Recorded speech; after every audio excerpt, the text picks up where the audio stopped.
வாழை திரைப்படத்தின் படப்பிடிப்பு நடந்த ஸ்ரீவைகுண்டம் அருகே உள்ள புளியங்குளத்தில் பல்லாயிரக்கணக்கான ஏக்கர் பரப்பளவிலான வாழை மரங்கள் நீரில் மூழ்கியிருக்கின்றன.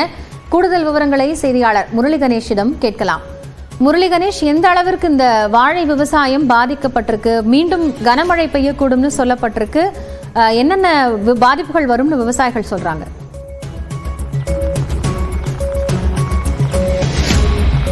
அதாவது காயத்ரி, தூத்துக்குடி மாவட்டத்தில் கடந்த 2 தினங்களாக பெய்து வரக்கூடிய கனமழையின் காரணமாக தாமிரபரணி ஆற்றில் வெள்ளப்பெருக்கு என்பது ஏற்பட்டிருக்கிறது. தாமிரபரணி ஆற்றின் கரையோரங்களில் இருக்கக்கூடிய கிராமங்கள்லையும் சரி, விவசாய நிலங்கள்லையும் சரி, இந்த வெள்ளத்தினுடைய பாதிப்பு என்பது ஏற்பட துவங்கி இருக்கிறது. தற்போது நாம் இருக்கக்கூடிய இடம் ஸ்ரீவைகுண்டம் அருகில் இருக்கக்கூடிய புளியங்குளங்கிற கிராமத்தில் இருக்கும். இயக்குனர் மாரி செல்வராஜனுடைய சொந்த ஊர் இது. இங்கே தான் வாழை திரைப்படம் காட்சிப்படுத்தப்பட்டது. இப்போ என்னன்னா, இந்த பகுதியில் இந்த வாழை கிட்டத்தட்ட 1000 ஏக்கருக்கு மேலே சொல்கிறாங்க. 1000 ஏக்கருக்கு மேலே வாழை பயிரிடப்பட்டிருக்கக்கூடிய இந்த இடத்துல வெள்ள நீரானது முற்றிலுமாக சூழ்ந்து வாழையில் முழுவது கிட்டத்தட்ட ஒரு வாழையில் 3 அடி உயரத்துக்கு தண்ணீரானது தேங்கி இருக்கிறது.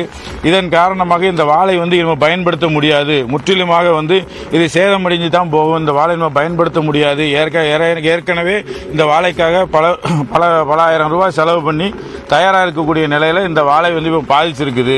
இதனால அரசு எங்களுக்கு நிவாரணம் வழங்கணும் அப்படிங்கிற ஒரு கோரிக்கை வைக்காங்க. ரெண்டாவது, வழக்கமாக மழை பெஞ்சிட்டனாலே இந்த பகுதியில் இருக்கக்கூடிய இந்த வாழை தான் பாதிக்கப்படுது. இதுக்கு நிரந்தரமாக ஏதாவது தீர்வு ஏற்படுத்தி தரணும்னு விவசாயிகள் கோரிக்கை வச்சிருக்காங்க. இந்த பகுதியில் வாழை ஏராளமான பயிரிட்டு அந்த வாழை பயிரிட்டு சேதமடைஞ்சிருக்கக்கூடிய விவசாயி ஒருத்தர் இருக்கார். அவர்கிட்ட பேசுறேன். சார், இந்த பகுதியில் வாழை விவசாயத்தை நம்பி எவ்வளவு விவசாயிகள் இருக்காங்க? சார், இந்த ஊர்ல 900 குடும்பம் இருக்கு. 900 குடும்பமே விவசாய கூலியை நம்பி மட்டும்தான் இருக்கு. இப்போ வெள்ளம் இது 2 நாளாக வந்துகிட்டு இருக்கு. எங்களால் எந்த இதுவுமே பண்ண முடியல. எல்லாம் இப்போ தான் நட்டுருக்காங்க. பயிர் இப்போ தான் நட்டு இப்போ தான் இது பண்ணிருக்காங்க. வாழை கூட இப்போ 2 நாள் 3 நாள் தண்ணி வடிஞ்சிட்டா கூட ஏதாட்டும் கொஞ்சம் அதை கண்ணு வச்சுனாலும் அடுத்த இதில் நாங்கள் கொண்டு வந்துக்கிடுவோம். பயிர் இப்போ தான் நட்டுருக்காங்க. எல்லாமே சுத்தமாக வேஸ்ட் ஆகி போச்சு. வாழை நீங்கள் கவர்மெண்ட் இதுக்கு உரிய நிவாரணம் வழங்கும்படி தான்மடம் கேட்டுக்கொள்கிறோம். இதுக்கு மொத்தம் எவ்வளவு ஏக்கர் பரப்பளவு இருக்கும்? எவ்வளவு மதிப்பீட்டில் இவங்க செலவு பண்ணி இப்போதைக்கு இவங்க வேலையை சார், எல்லாமே வெட்டுக்கு காய் வெட்டுக்கு வாழை தார் வெட்டி எல்லாம் இப்போ பருவம் முடியக்கூடிய ஸ்டேஜுக்கு போய் இப்போ எல்லாமே டோட்டலாக எல்லாமே அழிஞ்சு போச்சு. இப்போ என்ன சொல்ல,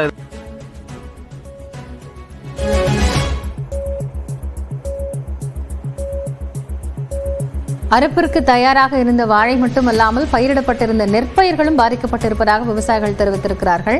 தொடர்ந்து பேசலாம் முரளி கணேஷ். கூடுதல் விவரங்களுக்காக நன்றி. டெல்லியை நோக்கி பேரணியாக செல்ல முயன்ற விவசாயிகள் மீது கண்ணீர் புகை குண்டுகள் வீசப்பட்டதால் பதற்றம் நிலவியது. வேளாண் பொருட்களுக்கு குறைந்தபட்ச ஆதார விலை வழங்கக் கோரி பஞ்சாப், ஹரியானா மாநிலங்களைச் சேர்ந்த 101 விவசாயிகள் டெல்லியை நோக்கி பேரணியாக செல்லும் போராட்டத்தை முன்னெடுத்து வருகின்றனர். இதையொட்டி விவசாயிகள் பஞ்சாப் மற்றும் ஹரியானா மாநில எல்லையான ஷம்பு எல்லையில் இருந்து கடந்த வாரம் தங்களது பேரணியை தொடங்கினர்.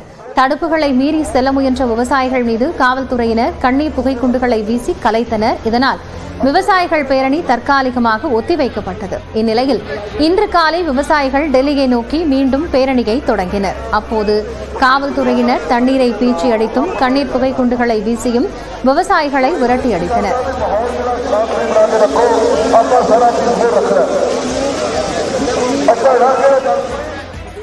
இதில் விவசாயிகள் சிலர் காயமடைந்தனர். அவர்களை சக விவசாயிகள் மீட்டு மருத்துவமனைக்கு அனுப்பி வைத்தனர். இந்நிலையில் விவசாயிகள் போராட்டம் காரணமாக ஷம்பு எல்லையில் உள்ள 12 கிராமங்களில் வரும் 17ஆம் தேதி வரை இணையதள சேவை தற்காலிகமாக துண்டிக்கப்பட்டுள்ளது.